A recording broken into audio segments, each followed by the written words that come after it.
아멘. 아멘. 오늘 본문은 복음과 관련하여 아주 중요한 내용을 담고 있습니다. 우리가 많이 들어본 바로 이신칭의에 관한 내용입니다.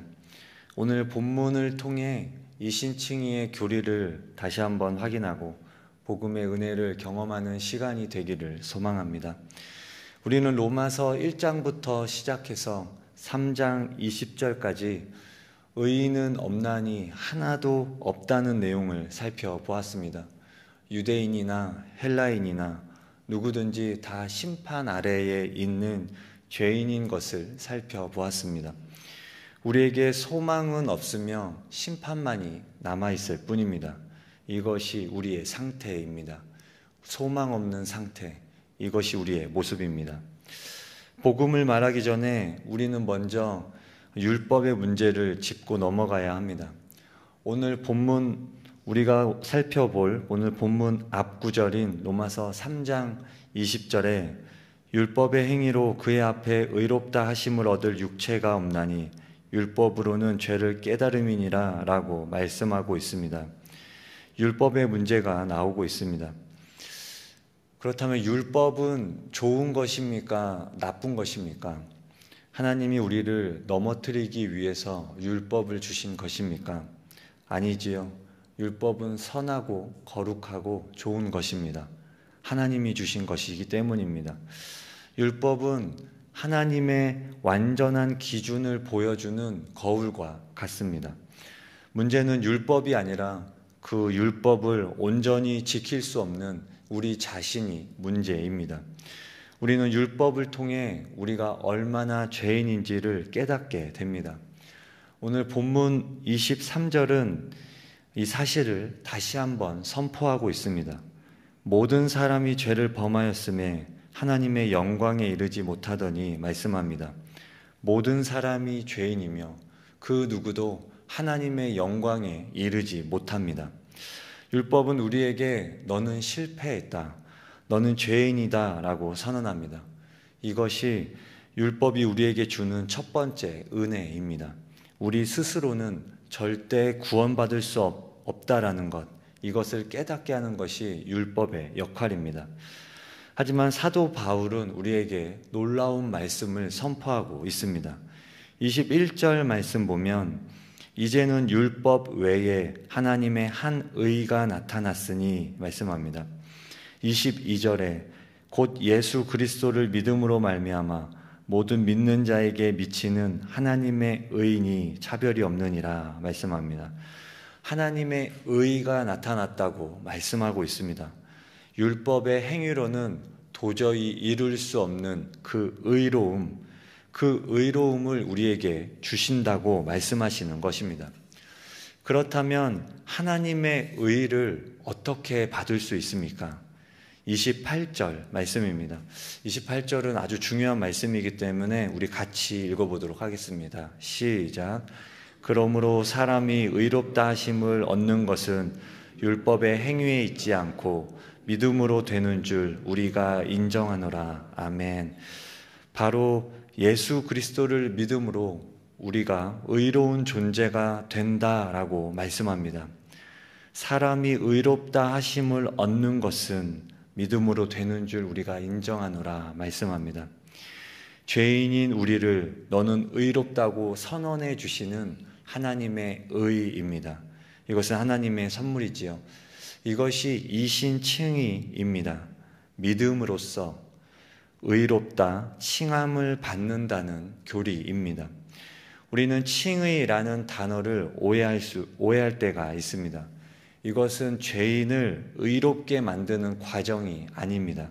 이것은 의롭다고 선언하시는 법정적인 용어입니다.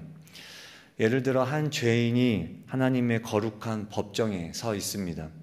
그는 명백한 죄인입니다. 모든 증거가 그가 유죄임을 드러내고 있습니다. 그에게는 사형 선고만이 남아 있습니다. 그런데 재판장이신 하나님께서 이렇게 선포하십니다. 너는 무죄다, 너는 의롭다 라고 선언하시는 것입니다. 이것이 칭의입니다. 어떻게 이런 일이 가능합니까? 내가 죄인인 것은 사실인데 어떻게 무죄가 선포될 수 있습니까? 그 이유가 24절과 25절에 나옵니다.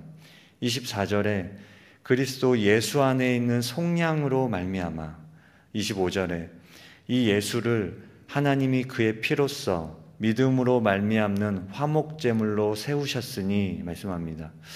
예수님이 우리를 위해 속량하셨고 화목제물이 되셨습니다. 여기에 전가 개념, 옮겨진다는 개념이 들어 있습니다. 이 신칭의 교리에는 전가 개념이 반드시 포함되어야 합니다. 전가되었습니다. 그래서 나를 대신하여 예수님이 십자가에서 모든 죄의 형벌을 받으신 것입니다. 그리고 예수님의 의로움이 우리에게 전가되었습니다. 그래서 우리는 의로운 자가 된 것입니다. 이 모든 것이 믿음으로 가능합니다. 바로 이 지점에서 종교개혁가 마틴 루터는 이 진리를 설명하기 위해서 의인이자 동시에 죄인이라는 표현을 사용하였습니다. 우리가 죄인이라는 사실을 인정해야 합니다. 이것은 우리의 실존적인 상태입니다. 구원을 받은 성도라고 해서 하루아침에 죄를 짓고 싶은 그런 마음이 완전히 사라지는 것이 아닙니다. 우리는 여전히 이 땅에서 유혹을 받고 죄를 짓기도 하며 거룩함을 향해 매일 싸워 나가야 하는 존재입니다. 우리의 상태만 보면 여전히 죄인입니다. 하지만 우리가 예수님을 믿을 때 하나님께서는 우리를 완전히 다르게 보십니다. 이것은 우리의 법적인 신분에 관한 문제입니다. 하나님께서는 우리의 죄를 보시는 것이 아니라 우리에게 전가된 예수님의 그 완전한 의를 보십니다. 그래서 하나님은 예수님의 의를 근거로 우리를 향해 너는 의롭다라고 선언하시는 것입니다. 따라서 의인이자 동시에 죄인이라는 이 말은 나는 내 상태에 있어서는 여전히 죄인이지만 하나님 앞에서의 내 신분은 예수님의 의로 말미암아 완전한 의인이다라는 것입니다. 하나님께서는 우리의 상태, 죄를 짓는 그 상태를 보시고 우리와의 관계를 결정하시는 것이 아닙니다. 오직 예수님을 믿음으로 얻게 된 그 우리의 신분, 완전한 의인이 된 우리의 모습을 보시고 자녀로 삼아주시는 것입니다. 이것이 바로 우리가 죄를 지었을 때에도 절망에 빠져 하나님을 포기하는 것이 아니라 예수님의 의를 붙들고 다시 회개하며 나아갈 수 있는 은혜의 근거가 됩니다. 이것이 복음입니다. 이 이신칭의의 내용은 복음 안에서 아주 중요한 위치를 차지하고 있습니다. 하나님은 우리의 죄를 보시는 것이 아니라 우리에게 전가된 예수님의 완전한 의를 보시고 우리를 의롭다고 선언해 주시는 것입니다. 놀라운 하나님의 은혜입니다. 고신대학원을 다닐 때 한 교수님이 이 이신칭의와 관련해서 한 달 동안 강의하셨습니다. 저는 지금 여러분에게 10분도 안 되는 시간 동안 이신칭의의 중요한 개념을 이야기했지만 학교에서는 한 달 동안 배울 정도로 아주 중요한 개념입니다. 우리가 이 복음을 받은 사람들입니다. 죄인인 우리가 의로운 자가 되었습니다. 우리의 죄를 예수님이 담당하셨기 때문입니다. 예수님 때문에 죄인이 자유인이 되는 내용이 성경에 나옵니다. 바로 바라바입니다. 바라바 이야기는 놀랍게도 복음서 4군데에 모두 나오고 있습니다. 바라바는 강도요, 살인자요, 밀란을 일으킨 흉악범이었습니다. 그는 로마법과 유대 율법 어느 기준으로 보아도 명백한 죄인이었고 사형 선고를 기다리고 있었습니다. 그런데 놀랍게도 예수님 때문에 자유의 몸이 됩니다. 이 내용과 관련된 영화가 있습니다. 예전에 패션 오브 크라이스트라는 예수님의 일생을 다룬 영화가 우리에게 큰 감동을 주었습니다. 이 패션 오브 영화들을 찍을 때 일어난 이야기입니다. 당시 감독이었던 멜 깁슨은 배우들이 등장하는 장면을 좀 더 사실적으로 찍고 싶어서 촬영하기 이전에는 서로 만나지 못하도록 규칙을 정했습니다. 그래서 바라바 역할을 한 배우는 그 이전에 예수님 역할을 한 그 배우와 한 번도 만나지 못하였습니다. 바라바 역을 한 이 배우는 기독교인이 아니었습니다. 그는 당시 티벳 불교에 깊이 심취해 있었습니다. 그런데 빌라도의 법정에서 성난 군중들 앞에 두고 예수님과 만나는 장면을 촬영하는 날이었습니다. 바라바 역을 한 배우는 대본대로 연기합니다. 그것은 사형수의 신분으로 자신이 사형장에 끌려가는 줄 알고 두려워하며 군인들에게 이끌려 나옵니다. 하지만 그 자리가 석방될 죄수를 고르는 자리라는 것을 알게 됩니다. 죽을 날만 기다리던 그는 성난 군중들이 바라바를 석방하라고 외치는 그 소리를 듣습니다. 그리고 마침내 예수님 대신에 자신이 풀려나는 것을 알자 기뻐하며 환호합니다. 바라바는 의기양양해서 소리를 지르며 기뻐합니다.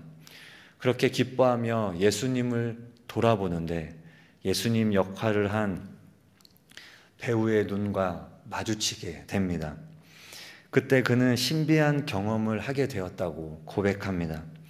군인들에게 얻어맞아서 한쪽 눈을 뜨지 못하고 얼굴에 피를 흘리는 예수님과 눈이 마주치자 그는 영혼의 깊은 전율을 느끼게 됩니다. 실제 영화에서도 바라바가 예수님과 눈이 마주치는 장면에서 그는 심오한 표정을 지으며 퇴장하게 됩니다. 그것은 연기가 아니라 실제 놀란 표정이었습니다. 촬영이 끝나고 나서도 그는 예수님과 눈이 마주치면서 자신이 느꼈던 것이 무엇인지 찾기 시작했습니다. 그러면서 곧 그것이 자신의 영혼을 불쌍히 바라보시는 하나님의 시선이었다라는 것을 깨닫게 됩니다. 그 후로 그는 회심하고 주님을 구세주로 영접하게 됩니다. 바라바 역을 맡았던 배우가 피에트루 사루비라는 배우입니다. 영화에서 이 장면은 믿는 사람들이 보기에는 가슴이 답답하고 혐오감을 주는 장면으로 나옵니다. 바라바는 추악하고 혐오스러운 죄인의 모습으로 나오기 때문입니다. 그런데 예수님 대신 바라바가 풀려나는 장면을 보면서 많은 기독교인들이 탄식합니다. 그러나 그 장면은 한 티벳 불교에 심취해 있던 영혼이 예수님의 자비를 경험하고 그의 영혼이 구원을 얻는 순간이 되었습니다. 이 배우는 영생을 얻게 된 것입니다. 바라바의 모습이 우리의 모습과 참 닮아 있다는 생각이 듭니다. 우리는 사형 선고에서 풀려났지만 주님은 우리 대신에 죽음에 잡혀 들어가셨습니다. 그래서 우리가 영생을 얻은 것이지요. 예수님과 함께 법정에 서지만 우리는 풀려나고 예수님은 잡혀 들어가시는 모습인 것입니다.